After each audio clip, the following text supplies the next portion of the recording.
Just after midnight, in a sealed bunker outside Moscow, a screen turns red and prints a single word: launch.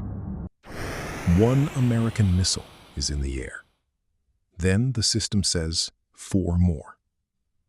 The man in the chair has less than 15 minutes, and the entire chain of command is waiting on him to confirm that the world has just ended. So why is he not reaching for the phone? His name was Stanislav Petrov, 44 years old.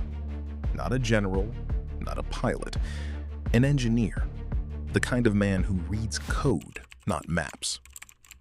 He helped build the very thing now sitting in front of him, Oko, Russian for the eye, a ring of satellites watching American missile fields for the heat bloom of a launch. It was the Soviet Union's tripwire. If America ever fired first, Oko would see it minutes before the radars did. Minutes that meant the difference between answering and dying. There was just one problem. The eye had been switched on before it was finished. Petrov, of all people, knew it could be fooled. That night, he wasn't even supposed to be there. He was filling in for someone else. To understand the next 10 minutes, you have to understand the year. 1983 was the year the Cold War almost stopped being cold. 3 weeks earlier, a Soviet fighter had shot down a Korean airliner that strayed into Soviet airspace. 269 people were killed. The world recoiled. Moscow dug in. In Washington and in Moscow, the same fear ran in both directions, that the other side was preparing to strike first, and that the only safe move was to be faster. Soviet doctrine was built for that fear.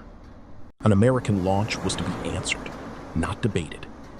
The system was designed to remove hesitation.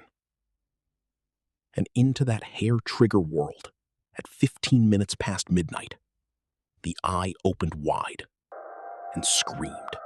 The siren goes off.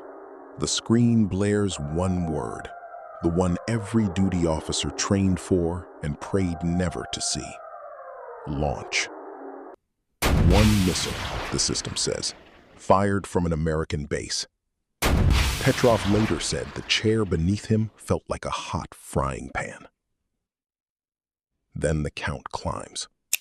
2, 3, 4 more behind the first.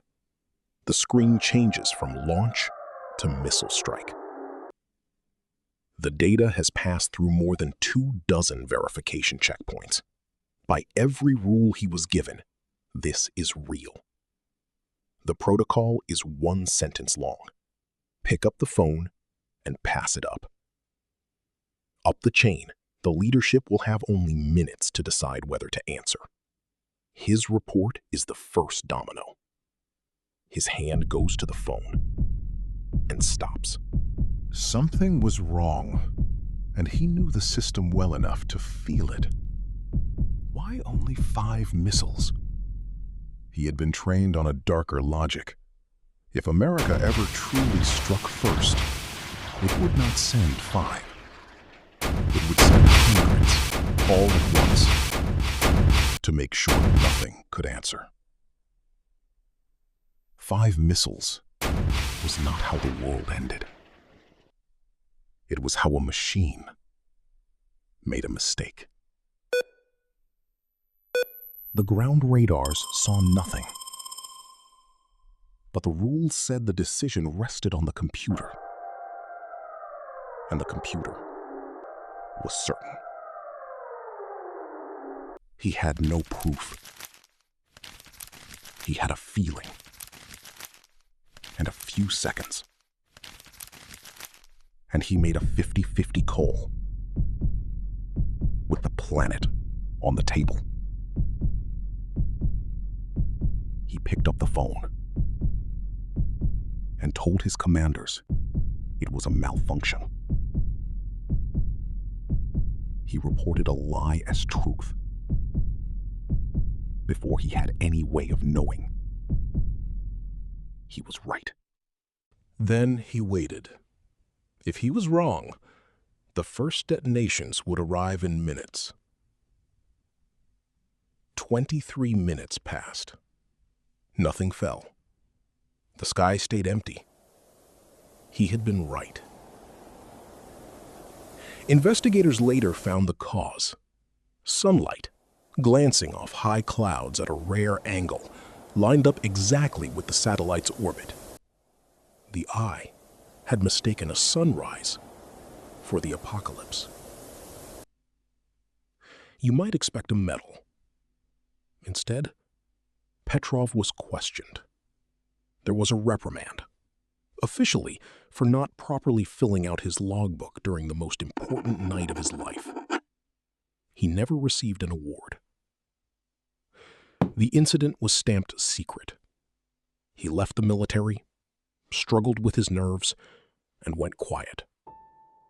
For years, the world had no idea how close it had come, or that the man who pulled it back was living in an ordinary apartment on an ordinary pension. Decades later, after the Soviet Union fell, the story finally surfaced. The West gave him a name: the man who saved the world. It's worth being honest here. Petrov sat several rungs down a long chain of command. He could not have launched anything, and others above him might still have doubted the alarm. But on the worst night to be wrong, with a paranoid system feeding a paranoid leadership, one man chose to slow it down instead of speed it up. He removed the most dangerous input, fear, at the exact moment it could have spread. He never thought it was heroic. He said simply that it was his job, and that the world was lucky it was him in the chair that night. He died in 2017, quietly, in a small town near Moscow. His death went unnoticed for months. So here's the question the knight really asked. When the machine says the world has ended, who do you trust? The data or the human who built it? That night, the answer was a man with a bad feeling and no proof. But the machines never went away. 12 years later, a single weather rocket over Norway would put a finger on Russia's nuclear briefcase. And this time, there was no engineer who doubted the screen. Subscribe and watch the day Russia's nuclear briefcase was opened.